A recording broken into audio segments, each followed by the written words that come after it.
I am Ferdinand Marcos, and I am the President of the Republic of the Philippines. I stand today on behalf of 110 million Filipinos. Hello people and hello universe, it's me again. Shoutout sa inyo mga kababayan, especially the Marcos ladies and supporters. Mayroon tayong very good news for everybody. Yan po si Pangulong Marcos Jr. Nagpunta po ng Davao mga kababayan. Ay inalam at binibriefing niya po yung mga opisyalis ng Davao Region, gobernador, congressman, and mayors and the rest. Kasama niya po yung kanyang mga gabinete. Inalam niya po yung mga damage na kung saan mga lugar, magkano po ang magiging cost na ito na siyempre ipapagawa uli. Ika nga, ay ang daming naapektuhan mga kalsada guys. Ayun, gagawin uli yan. Ayan, inalam niya lahat yan. Kung so nakikita nyo dito mga kababayan, yan po yung mga naibibigay sa buong Davao Region mga kababayan, kasama Bukidnon, Cotabato. Talaga naman ang daming perang na i-release ng ating pamahalaan. So kasama po ang Vice Presidente ng Pilipinas at lahat ng gabinete. Itong video na ito, briefing ito mga kababayan sa mga katulad ng sinabi ko mga opisyalis dyan sa buong Davao Region, So, lahat ng ang pangangailangan nila, sinabi sa Pangulo. So, ang Pangulo naman tumugon. So, para mas complete, Ricardo, panoorin nyo itong mga bahagyang i-upload natin at ipinakita sa inyo. Itong pagbibigay ng Chique. At itong briefing niya na bahagya lang ang ating ipaparinig sa inyo sapagkat mga kababayan, ito ay napakahaba, sobrang haba, 2 hours yata ito. So kinat lang natin, okay? But of course guys, see you again on my next upload video. Bye and babos. God bless Philippines. Sabi nga, batuhin ka ng bato, batuhin mo ng Chique, okay? God bless Philippines. That's the disaggregated data of how much family food packs we've released. This one's dated yesterday, but kanina, as of the presentation, it's close to 250,000 family food packs just for this region. Admittedly, Mr. President, it's one of the larger releases natin, but we have more in the warehouse and more is coming in. And based on your instructions, now we'll keep on sustaining it. So one way or another, we've communicated to the governors, the congressional representations, the mayors, that they can lodge the request sa regional office. We still have stocks and will continue doing so. Mr. President, also, I'd like to mention that over the weekend, tama si Sec. Gibo, the Air Force and the Navy have been moving our goods from one point to another. In fact, dun sa kina Kong Chino and General Generoso, it was the Navy that brought the family food packs. And then doon, Gov's couple of towns in Caraga, it was airlifted by the choppers ng Black Hawks ng Air Force. And they'll continue doing so. We still have the goods, so we'll continue moving that, Mr. President. Number 2, Mr. President, the mention of the emergency cash transfer, yes, which we've also instructed na people will have to move from food to cash. Yes. So as mentioned, the Davao del Norte group has already submitted their list. We initiated the payout yesterday. But may dagdag pala, so we'll just wait for the listing ulit. I think the government and si Kong Duhali has been very active in scouring the area and giving us the list. We've already made representation and spoken to the congressional representatives, the governors, about the other provinces na sana mabigay na yung list so we can start doing the payout, so we can transition from food to cash. Kasi you always say nga na, Mr. President, na hindi lahat ng kailangan matatagpuan doon sa kahon. Exactly. Also, based on our discussions, they really need the cash because nga some of them may not have been affected physically yung bahay, but yung livelihood hindi nakapag-isda, hindi nakapagsaka. So I think we've already squared off with almost everybody in the table privately one way or another over the week na if they can send the list over, we can immediately download the cash sa regional office namin and initiate the payouts. We're also adding more special disbursing officers para simultaneous sa iba-ibang mga probinsya. And last, Mr. President, the next slide, the more important slide that I've been tasked to read, yung sa Office of the Presidential Assistance. Oh, yes. Yeah. Yeah. Mr. President, I was tasked by your office to go through this list. So for the information of the governors and the affected LGUs, on top of the emergency cash transfer, hiwalay huto, our President has authorized the release from his Presidential Social Fund a total amount of 265 million. Naku, laki. And the breakdown is as follows. The province of Davao del Norte will get 30 million. The province of Davao Oriental will get 30 million. The province of Agusan del Sur will get 30 million. The province of Davao de Oro will get 30 million. The province of Surigao del Sur will get 25 million. The province of Maguindanao del Sur, 25 million. Davao City, 20 million. Laki. Butuan City, 20 million. Province of Davao Occidental, 20 million. The province of Agusan del Norte, 15 million. The province of Cotabato, 10 million. And the province of Bukidnon, 10 million. To sum up 265 million. So for the information of the governors, the President has authorized the immediate release of the presidential assistance from his Presidential Social Civic Fund on top of the emergency cash assistance that he has also authorized. So the President has instructed us to mobilize food and cash immediately. Thank you, Mr. President. I think from the reports that we have had, I think that we are doing all right in the food, but the provision of food packs, etc.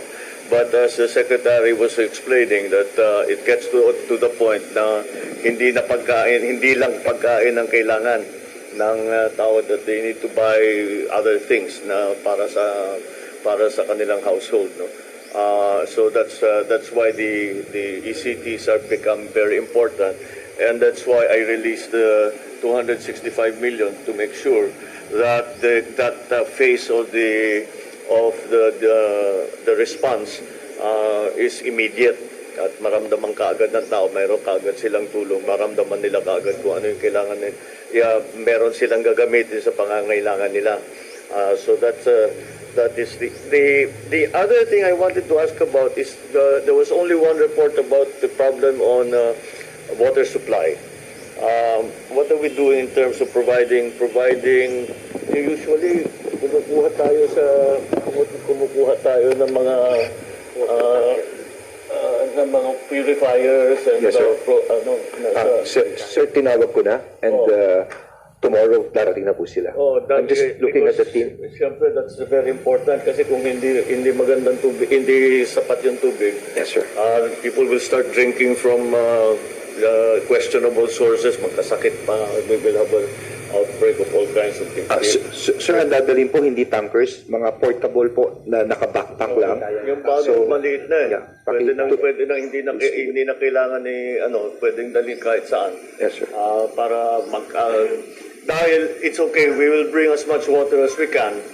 But hindi pwedeng yun na lang. We cannot keep bringing water. We have to provide a water supply that is sufficient without bringing in bottled water.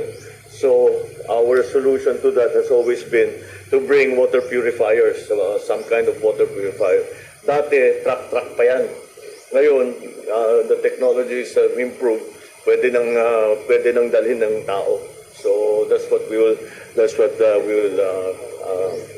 because I didn't see very much response in terms of the water. That's as critical as anything else, especially at this point, because you cannot do anything without clean water. And Mr. President, they're all solar powered. How many can we? We could immediately mobilize at least 80 teams, and we're actually asking for more from MMDA. So I will just coordinate with the Secretary for the transportation tomorrow. Just bring especially the more isolated areas. Yes, sir. Hindi ba? Hindi naaabot ng mga bottled water na pinapadala natin. Those are the priority areas. So our solution to that has always been to bring water purifiers, some kind of water purifier. Dati, truck pa yan. Ngayon, the technologies have improved. Pwede nang dalhin ng tao. So that's what we will because I didn't see very much response in terms of the water. That's always, but that's as critical as anything else, especially at this point, because well, you cannot do anything without the clean water. And Mr. President, they're all solar powered. How many can we We could immediately mobilize 80, at least 80 teams, and we're actually asking for more from MMDA. Oh, sige. So I will just coordinate with the Sekibo for the transportation tomorrow. Just bring, yung especially the more isolated areas. Sir. Hindi ba? Hindi naaabot ng mga bottled water na pinapadala natin. Those are the priority areas. So anyway, from the general reports that we're getting, I think that we are all right in terms of relief. Pero meron na naman tayong nag-landslide, so we have to go back again to rescue, search and rescue. Pero anyway, for the most part, we're medyo maayos naman na sufficient naman ang binibigay na relief goods in terms of and the other things such as the sanitation kits, and all the other non-food items that are also being brought by DSWD. So mag-set just continue to inform us that to inform us as to what is needed. Dahil yung mga numero natin ngayon, hindi na yan, tumaas na yan dumami na yan As you can see from the changes that we have seen from the shear line to the LPA, there are changes now. Tapos the event is still ongoing in some areas, so we'll have to watch that. The infrastructure problem, really, we will have to we'll prioritize. We will prioritize the thoroughfares, the roads that are necessary for us to be able to bring whatever relief goods are necessary, all of these water purifiers, etc., the equipment that's necessary. Make sure that every barangay maabot natin. Yung mga isolated, yun ang unahin natin. Maghanap tayo ng paraan na makadaan yung mga sasakyan natin. Yes. Para maidala yung mga pangangailangan. Like, again, the food and non-food items of the DSWD. If we have, yung helicopter is okay, pero kaunti lang ang kanilang kayang dalhin. We need truck ang kailangan dyan Yes, sir. Truck at saka tao-tao plus helicopters. But, sir, I've asked General Bronner also to reach out to his counterparts. Maybe there may be an opportunity for mutual combined operation here. All right. Likewise, Mr. President, I also requested General Bronner because we've noticed that we have meals ready to eat that our troops in the field really don't eat because they like hot meals, and these are perfect for evacuation centers because they're already MREs. They're about to expire, some of them, so maybe we can swap with the DSWD for rice and canned goods, which our troops really use rather than the MREs. Para i-recycle na natin. And the MREs, sir, are very convenient because they're already individual food packs for 3 meals a day.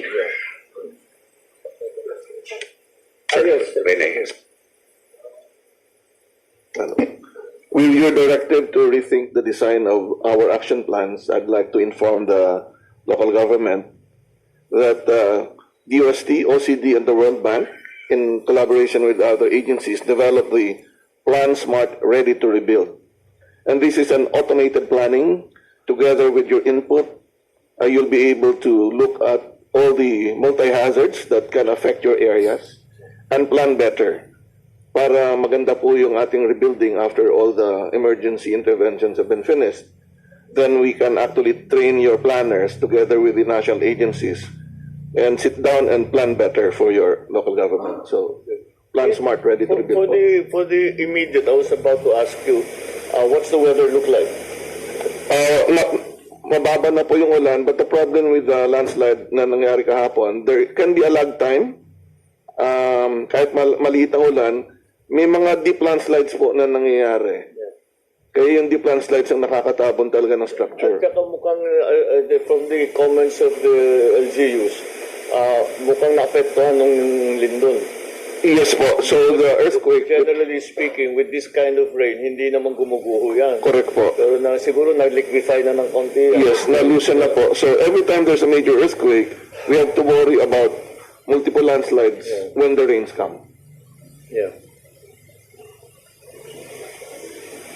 So we can claim po sila. In the best forecast we have, so we do not expect any heavy rains anymore for the next couple of weeks, at least 3 weeks.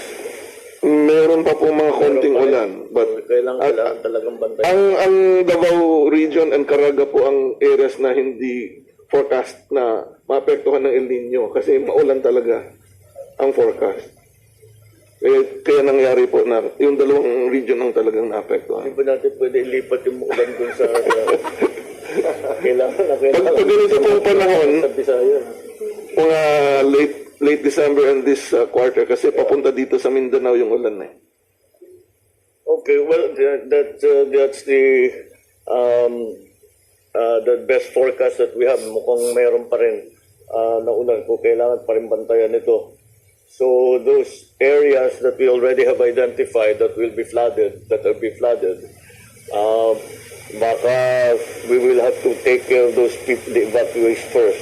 Huwag muna natin pabalikin sa mga bahay nila, baka maapektuhan na naman sila. Ganyan siya ka-concern, mga kababayan. Anyway, this is, I think, again, so here, to go over it again, relief goods, etc., I think are okay. Water supply, we're going to attend to, and make sure that we'll continue to bring in bottled water as much as we can. But it gets to a point na hindi talaga kaya na dahil ang bigat-bigat eh. At saka ang laki ng dinadala is much easier, much better to have the purifier. So that's what we will bring to those areas that need it. On the infrastructure side, we will prioritize those roads and thoroughfares that are necessary for us to be able to provide support to those who have become victims. So yun ang unahin natin. On the longer term, we really have to start looking at the designs of these bridges and roads to see if the designs are still compatible with the weather patterns and the effects that DNR is going to provide us with the guidance in terms of how we proceed, because we cannot kung i-rebuild lang natin lahat ng nasira, ganun din ang mangyayari. That's the same thing will happen. Or if we're going to rebuild it, we have to rebuild it maybe in a way that is more kailangan mas matibay, kailangan it's stronger, etc. All of that. So that's something that I think that we can attend to as quickly as possible. But again, the situation is still changing. All right. So and then in terms of the cash transfers, that one is immediate. So it's now up to the LGUs to provide us with the listing, etc. But we will already release this. Kayo nang bahala kung saan nyo dadalhin. Because of course you know kung sinong nangangailangan more than anybody else. All right, I think that pretty much covers everything that we have. Are there any other things that the governors, congressmen would like to talk about? Ano pang kailangan ninyo? Mr. President, just to add, kausap ko na po yung MMDA. Tomorrow, they'll be having here 80 machines which will give about 180 gallons per hour ang isang makina po. So madami po ito dire-diretso. Yes, sir. Very practical yung mga 180 gallons per hour. At saka One machine. kahit saan One kumuha machine. ng tubig pwede. Paglabas malinis talaga. So tomorrow po, deliver na po ng MMDA. Oh, sige. All right. Yes, go. One more request po. for the DSWD. Kasi nga, because of the landslide that we had last night, there are many that we evacuated in several evacuation centers. So we need ASAP po sana mga additional tents po. Yes, ma'am. Tents po. Tent shelters. Shelters. Kasi doon lang sila sa mga gym, yung iba, tapos walang... Mga ilan ng Kasi 800 families. Oo. Kasi 3 barangays po yung na-evacuate namin. Sige, go. We'll mobilize it. Meron ho kami. Kakadating din lang. Okay. Thank you po. Kasi we nakapag-forward placement tayo. In other words, bago pa dumating, nailapit na namin lahat ng gamit. So that's why the response was relatively quick. But again, for that, we have to hear from you, from the local government, kasi kayo talagang nakakaalam. I mean, the national government is only here to support you with all of this. But you have to make the request to us para naman mabigyan natin ng tulong. Correct. Mr. President, Yes, please go ahead. Mr. President, ang immediate po na kailangan ng Davao del Norte is yung pagkain, tubig at food packs po at yung mga gamit po sa mga bata para sa pagbalik nila sa eskwela. And tanong ko po, Mr. President, ito lang po gusto ko lang i-clear. Kung during the distribution of the food packs or any support coming from the national government or coming from the Department of Social Welfare and Development or the DOLI, sino po ba ang authorized to distribute? Is the local government ba, like municipio, the city, the province, or depending on what the assistance is. to the any elected official po? Yes, go ahead. Like in the food packs kasi, iba-iba yung request na natatanggap namin. And we try to fulfill ng sabay-sabay. There will be requests from the provincial level, we'll give it to the province. There will be requests direct from the mayors, we give it to the mayors. Yes. There will be requests from the Congress people, we'll give it to the Congress people. So at this point in time, I would assume that lahat tayo busy. Yes. The different elected officials are all tasked to move all at the same time. So yun. Good job, Secretary Usually, Gatchalian. ganun ang sistema. Yes po. Sa local government talaga binababa. Meron like yung sa DOLE, sa bawat isa, silang nag-assess it. Silang gumagawa ng assessment. But for the most part, it's really local government. Kasi sinasagot lang namin yung request ninyo. Yes po, Mr. President. Kasi during calamity, ang kumukuha ng data at ang gumagawa ng quick response is the municipio, the city, and the province. And also collecting data, kami ang lahat ng in-charge, yung LGU at PLGU. But like what happened in Davao del Norte, minsan kasi may hindi po nakarating sa province, pero na-distribute, iba naman ang nag-distribute. And gusto po ako mag-thank you po kay Ma'am Inday Sara na quick response po, nagbigay kagad siya ng support doon sa Davao del Norte po. Talaga lang, ha? Thank you so much po, Ma'am. Antonio, you wanted to add? Lahat naman na nag-request, doon naman ibibigay. Pag hindi mag-request, hindi na bibigay. Kasi hindi alam kung Tapos, saan. pag nawawala dito, hindi rin nabibigay sa inyo. Kung wala kayo, we have to go to the next who's there, di ba? Correct. So, yun yung man nangyayari. Pero mostly, LGU talaga. LGU. Oh, yes. LGU talaga ang inaasahan namin. Oh. Kasi hindi alam ng national government yan, we depend on the national government cannot do this by itself. Yes. As I said, we support you with cash transfer, with relief goods.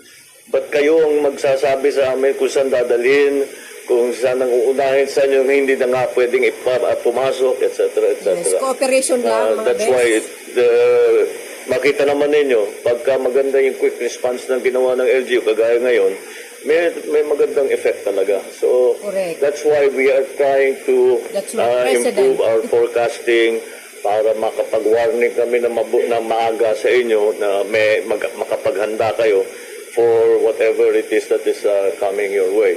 So, except nung lindol, syempre hindi pa natin ma-forecast yan. So, that's the general situation pag-release ng mga resources, mga tulong. So, yes, LGU pa rin, LGU. Yes. LGU-centric ang national government. Alright, is there anything else that anybody would like to add? Parang hindi Alright, thank you very much. alam kung saan banda. Thank you very much. Thank you, Mr. President. At this point, the President shall lead the turnover of assistance from the Office of the President to the affected cities and municipalities in the region.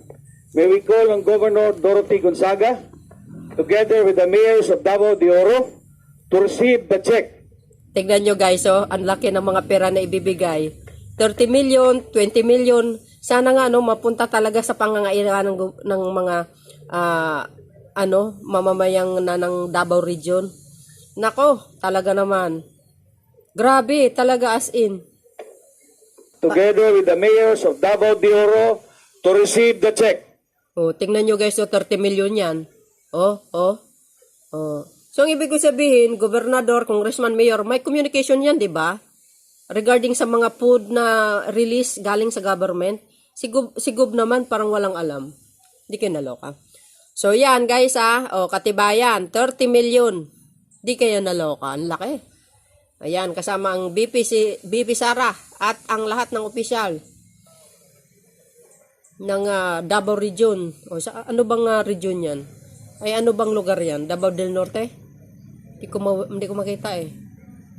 Wow, laki yan mga bes. 30 million. Now, may we call on Governor Edwin Hubahib, together with the mayors of Davao del Norte, to receive the check. Nako.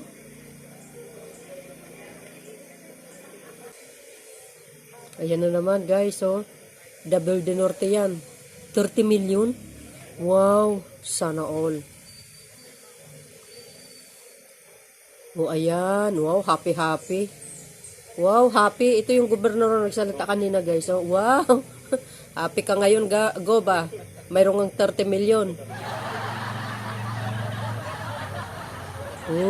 Provincial Government of Davao del Norte. Yan, 30 million mga besh. Congratulations po sa inyo. Nako, laki. Bukod pa dyan mga kababayan, may mga... Next, Governor Nino Soteruoy, together with the mayors of Davao Oriental, food facts yata, yeah, to receive the check. See guys, yan talagang sinadya natin i-upload dito para makita ng lahat ng DDS. Nakikinabang din ng mga yan. Diba? Kung sabi nga nila, batuhin ka ng bato, batuhin mo ng tinapay. Si Pangulong Marcos, binato ng masasamang salita, binato ng kabutihan. Binato ng Chique, mga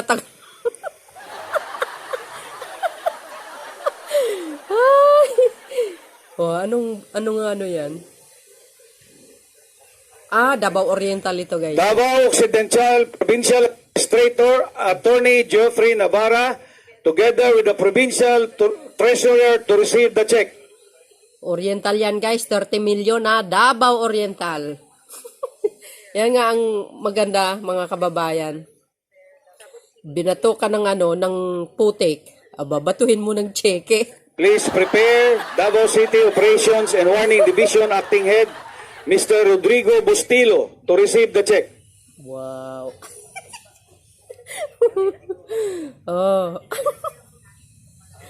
Yan ang maganda guys batuhin ka ng ng plastic. Batuhin mo ng Chique, Davao Occidental ito. Davao City Operations and Warning Division, Mr. Rodrigo Bustilo, to receive the check. Bakit wala si Basti Tato? Ayan sa kanya yan Davao City.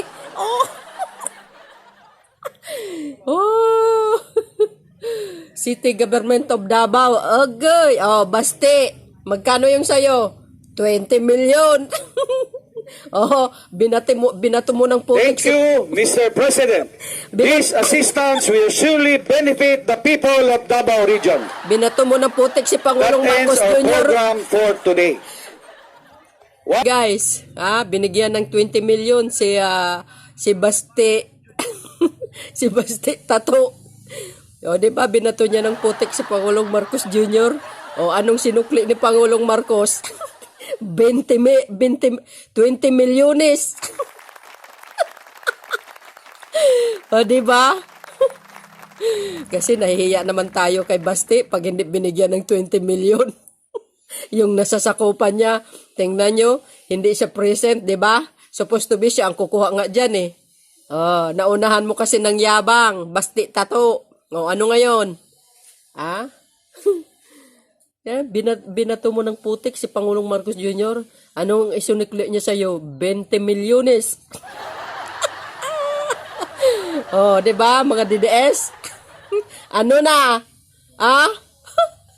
Ano na? Dada kayo ng dada. Sa madla, bumubula ang bunganga. Binato kayo ng 20 milyon sa Davao City. Agay, kaulaw Jod ninyo, no? Ay, kalorki kayo, Jod. Kalorki kayo, ha? Oh, ano? Ano na? Ano? Oh, hindi nyo nakita ang mukha ni Basted? Nabasted man siya. Ayan, saludo ako kay Pangulong Marcos Jr. talaga. Pinapairalan niya yung kabaitan niya. Yung kabutihang loob niya, sa totoo lang. Pagmamahal niya sa kapwa, tulong lahat. So, para sa akin, saludo ako dito sa Pangulo na ito. And of course guys, all the cabinet members ng Pangulo. Talaga nandyan sila lahat. Maraming salamat sa inyong watching. See you again on my next upload video. Bye. And babus! Anong ang palagay nyo guys?